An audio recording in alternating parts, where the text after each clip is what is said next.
सत्यज्ञान सुखस्वरूपममलं क्षीराब्धि मध्ये स्थितं स्वांगारूढ़ रमा प्रसन्न वदनं भूषा सहस्रोज्ज्वलं त्रक्षं चक्र पिनाक चापयकरान् बिभ्रान मर्कच्छवीं छत्रीभूत पणीन्द्र इंदु धवलं लक्ष्मी नृसिंहं भजने ध्यान श्लोकम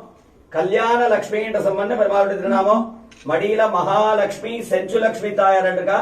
மகாலட்சுமி ஒரு கண்ணால பகவானையும் ஒரு கண்ணால பக்தர்களை பார்த்து அனுகிரகம் பண்றா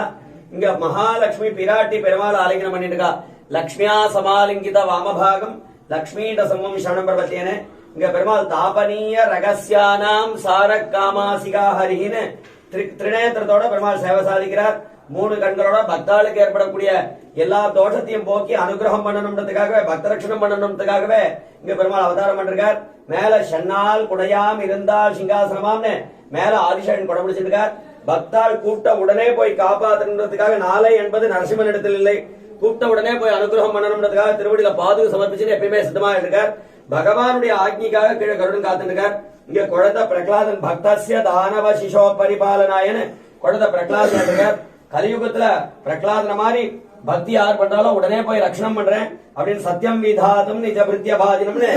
பெருமாளுடைய அவதாரமே பக்த ரட்சணத்துக்காகவும் பக்தாளுடைய குறைய போக்குறதுக்காகவும் பக்தருடைய எல்லா விதமான க்ஷேமத்துக்காகவுமே பெருமாள் வந்து இங்க அவதாரம் பண்றார் சகல ஐஸ்வர்யத்தை கொடுக்கக்கூடியவர் சந்தான சம்பதம் லக்ஷ்மி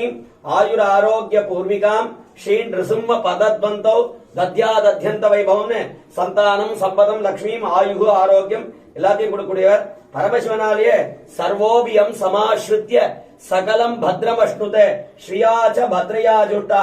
எஸ்தம் பத்ரம் நமாமியம்னு பார்வதி கேக்குறா நான் நீ எல்லாரும் உன்ன தெய்வம் சொல்லிட்டு இருக்கா நீ யாரையோ வழிபட்டு இருக்கேன்னு அப்ப சொல்றார் பரமசிவன் சொல்றார் எனக்கெல்லாம் தெய்வமா இருக்கக்கூடியதான சாட்சாத் லட்சுமி நரசிம்மனையே நான் தியானம் பண்ணிட்டு இருக்கேன் அதனாலதான் அந்த ஸ்தோத்திரத்துக்கு